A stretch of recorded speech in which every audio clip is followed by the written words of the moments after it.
आणि आगामी जिल्हा परिषद आणि पंचायत समिती निवडणुकांच्या पार्श्वभूमीवर काँग्रेस कमिटी इच्छुक उमेदवारांच्या मुलाखती घेते कोल्हापूरमध्ये।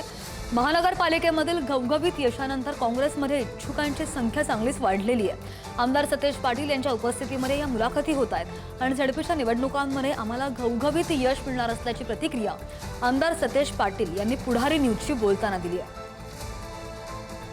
महानगरपालिकेच्या निवडणुकीनंतर आता झेडपी आणि पंचायत समितीच्या निवडणुकीची रणधुमाळी सुरू झालेली आहे आणि अर्थातच सर्वच पक्ष या सगळ्या तयारीला लागलेले आहेत।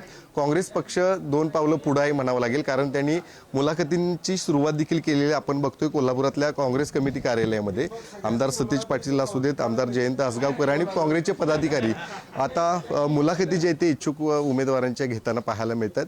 करवीर पंचायत समिती आणि पूर्णच करवीर मतदारसंघामधले सगळे इच्छुक उमेदवार या ठिकाणी आपल्या मुलाखती देत आहेत। इच्छुक असताना आपण केलेली कामं या ठिकाणी सांगताना देखील पाहायला मिळतात आणि अर्थातच महानगरपालिकेमध्ये मिळालेल्या घवघवीत यशानंतर या निवडणुकीमध्ये देखील काँग्रेसमध्ये इच्छुकांची संख्या जी आहे ती मोठ्या प्रमाणात पाहायला मिळते।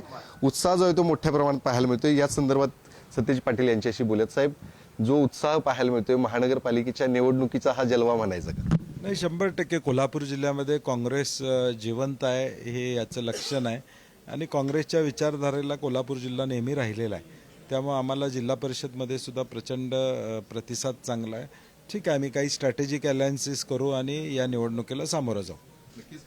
काही उमेदवार आहेत त्यांची एक प्रतिक्रिया मी घेईन, कारण या निवडणुकीनंतर मोठ्या प्रमाणात या ठिकाणी अनेक उमेदवार इच्छुक होते। त्यामध्येच आपण जर बघितलं तर हे सगळे उमेदवार कशा पद्धतीने काँग्रेसमध्ये या ठिकाणी उमेदवारी मागण्यासाठी तुम्ही आलेले आहात आणि कसा प्रतिसाद खरं तर आपल्या एकंदरीत या मतदारसंघात आत्ता झालेल्या नगरपालिकेचा विचार करता साहेबांच्या 35 सीटा आल्या आणि आता ज्या म्हणजे एक 5-6 सीटा साहेबांना राहिल्या आणि आता साहेबांना सहानुभूती चांगली आहे। काँग्रेस पक्ष आमचा जिल्हा परिषदमध्ये खूप मोठ्या प्रमाणात दिसतो आणि साहेबांच्या साठी लढण्यासाठी लोक पुढे उत्साहित आहेत, म्हणून मी यासाठी उत्साहात आहे। खरं तर हा एक तरुण आहे, त्याची ही प्रतिक्रिया होती। त्यामुळे अर्थातच हा महानगरपालिकेनंतरची ही सगळी इच्छुकांची सगळी गर्दी पाहायला मिळते। त्यामुळे निश्चित या महानगरपालिकेच्या निवडणुकीनंतर आता जिल्हा परिषदेमध्ये कशा पद्धतीने या सगळ्यांना यश मिळतं हे देखील पाहणं गरजेचं आहे। कॅमेरामॅन ओंकार वळवडेसह शेखर पाटील, पुढारी न्यूज, कोल्हापूर।